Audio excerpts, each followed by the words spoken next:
Tivemos ontem o Fogão em campo, jogando lá na Argentina, acabou sendo eliminado da Copa Sul-Americana. Conta tudo pra gente, Rodrigo Brandão. Azevedo, e o Botafogo está eliminado da Copa Sul-Americana.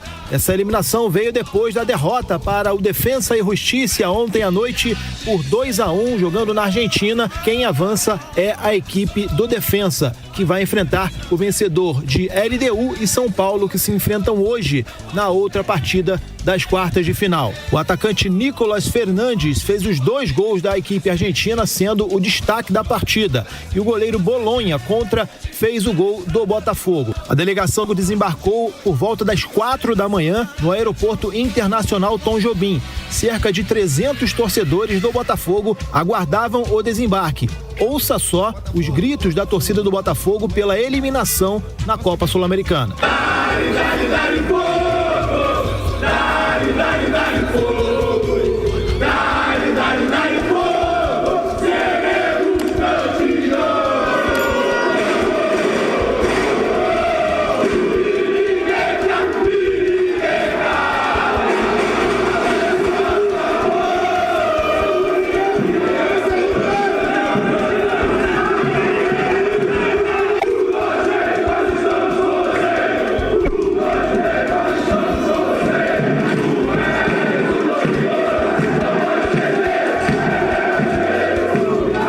Tá aí, Azevedo. Para quem achou que os gritos do torcedor seriam de protestos por conta da eliminação, se enganou. Foram gritos de apoio.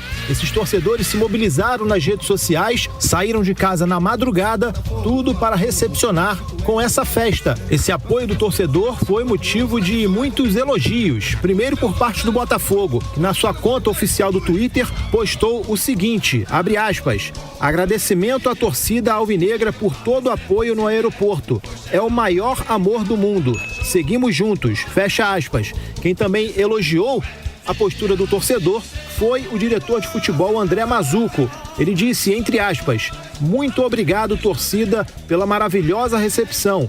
Inesquecível. Estaremos sempre juntos, até o fim. Orgulho de ser glorioso. O Botafogo já virou a página da Copa Sul-Americana e volta a pensar agora exclusivamente no Campeonato Brasileiro, onde lidera com 11 pontos de vantagem para o vice-líder Palmeiras. E o próximo desafio é justamente um clássico contra o Flamengo, sábado no estádio Newton Santos.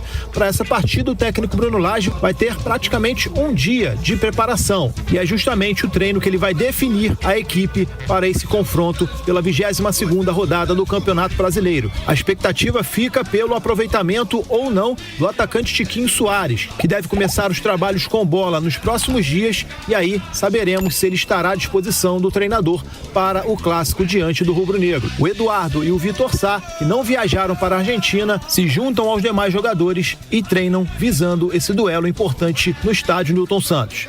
Valeu, Azevedo. Valeu, sim. Valeu, Rodrigo Brandão, trazendo informações do Botafogo, que deixa a Copa Sul-Americana e segue aí muito vivo nesse Campeonato Brasileiro, aliás, mais vivo que nunca, né?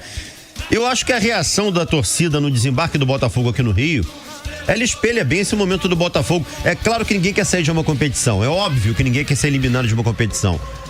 Mas o botafoguense hoje, ele tem de forma muito clara, né, a meta do time na temporada, né, Vitor? Desde que o Botafogo não perca o brasileiro, tá tudo bem.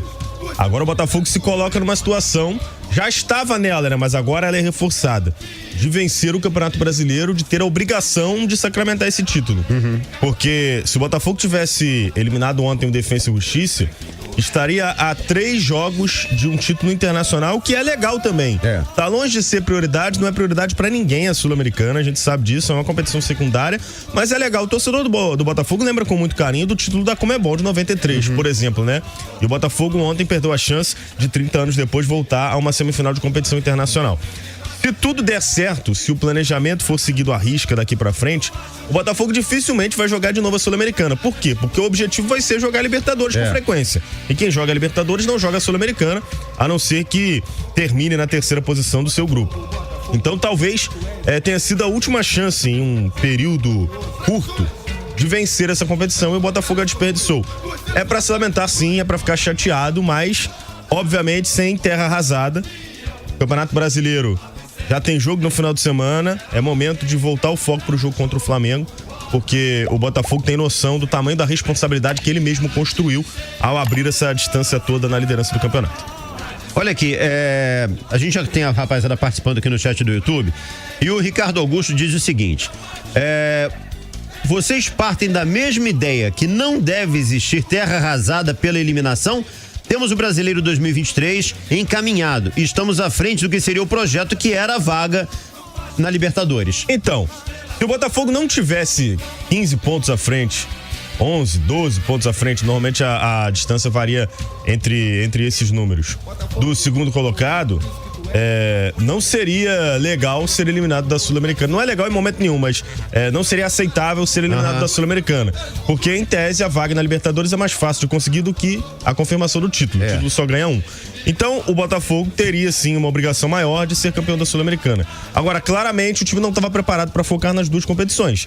Se tem que escolher uma, é o Campeonato Brasileiro. Não há terra arrasada. Agora, é importante o time sentir a eliminação, ficar chateado, ficar irritado, porque sabia que poderia mais. Só que, obviamente, é momento de voltar o foco pro Campeonato Brasileiro, e a própria torcida deixou isso claro. Aliás, vinha deixando claro desde o final de semana, né? O Botafogo vence o Bahia, o torcedor canta o urubu, pode esperar, a sua hora vai chegar. Ninguém nem mencionou o jogo do Defensa e Justiça na quarta-feira. Uma pena a eliminação, mas obviamente a principal conquista da temporada, se o Botafogo confirmar, será o Campeonato Brasileiro. Bom, rapaziada, por aqui também falando, o Jean Camargo tá provocando aqui, ó. Botafogo Cavalo Paraguaio. Culpa do técnico que não levou a sério uma competição tão importante. Sou flamenguista, mas o time nadando de braçada no Brasileiro e chances reais de ganhar 2 títulos. Vamos falar agora sobre essa história, porque é óbvio que o Botafogo não estava com foco na Copa Sul-Americana. É óbvio que o time não esteve perto do que pode render em nenhuma partida dessa competição. O Botafogo foi mal na fase de grupos, tropeçou contra times muito fracos, foi levando o campeonato com a barriga e chegou até aqui muito pela fragilidade dos adversários, né? Isso diz muito o que é o campeonato. É uma competição secundária da América do Sul, e o Botafogo, longe do seu melhor, conseguiu chegar até a semifinal. Agora, especificamente no jogo de ontem contra o Defensa e Justiça, eu não senti esse time tirando pernas divididas, não senti esse time devagar. Eu vi um time mal escalado e mal montado para esse jogo. Mais uma vez, o Bruno Lage escalou o Tietê de ponta direita, e o Botafogo ficou completamente torto no primeiro tempo. Era um time que só tinha o lado esquerdo, porque do lado direito o ponta era o Tietê, que não é um ponta, embora saiba ocupar espaço, não é a dele, claramente ele não vai dar profundidade, e o Botafogo tem diversos pontos à disposição, então eu não consigo entender o porquê dessa insistência. 2 jogos seguidos com esse posicionamento, e o Di Plácido, que estava 10 dias sem jogar, fez um jogo muito ruim, muito abaixo do que poderia. Atuação muito ruim do Di Plácido, comprometeu. Inclusive foi peça fundamental para o gol do Defensa, errando 2 vezes consecutivas a saída de bola. Uma pena, porque o Di Plácido tinha se encontrado no Botafogo, né? Em 10 dias você não desaprende a jogar futebol. Não sei o que aconteceu, de repente foi uma noite infeliz. E aí, somada a noite infeliz do Di Plácido com o posicionamento errado do Tietê, mais uma vez, o Botafogo ficou apenas atacando pelo lado esquerdo. E o Marçal estava voltando de lesão, fez até um bom jogo. O Luiz Henrique fez o primeiro tempo ok, um segundo tempo muito apagado. E pior que a escalação, Azevedo, eu preferi dar um voto de confiança ontem, porque o Bruno Lage entende muito mais de futebol do que eu. Mas essa escalação do Tietê ficou muito clara de que me parecia, uma insistência sem justificativa pelo que foi apresentado no jogo de ida. Mas pior que a escalação foi a maneira com que o Bruno Lage substituiu no segundo tempo. Porque quando ele coloca o Tietê pra jogar de ponta direita e põe o Danilo Barbosa pra jogar no meio campo, ele mexe em 3 posições. Ele perde um ponta direita e coloca um volante pra jogar de ponta direita. O Marlon Freitas, que é um dos melhores volantes jogando ali, plantado como o primeiro volante do Campeonato Brasileiro, ele tem que adiantar um pouquinho mais pra jogar de segundo volante, porque o Danilo Barbosa é o cara da contenção. Então, com essa mexida, ele mexe em 3 posições de uma vez.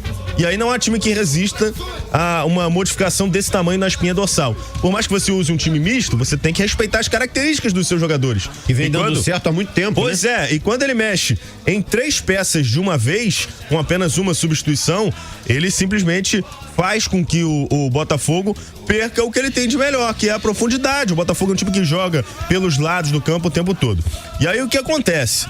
No segundo tempo, ele tira os 2 volantes de uma vez.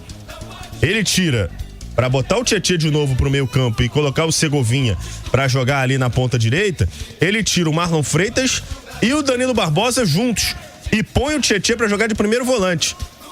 Só que aí, Azevedo, o Tietchan de primeiro volante, depois de jogar um tempo inteiro de ponta, ele já tá exausto, pô. Ele jogou fora de posição, numa posição que exige uma correria, exige uma profundidade que ele não é capaz de dar. E aí, quando ele vem pra jogar de primeiro volante, ele já tá cansado, já tá vulnerável na marcação. E o defensa cresceu na partida e fez o segundo gol.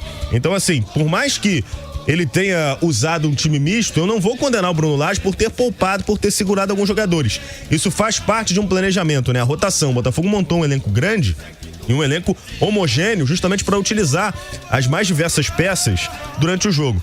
Só que o problema foi a tomada de decisão do Bruno Lage. Ele escalou o time de uma maneira que não era suficiente para encarar o adversário e depois mexeu mal, fazendo com que o adversário tomasse conta da partida e merecidamente se classificasse, porque foi uma classificação justa do defensa.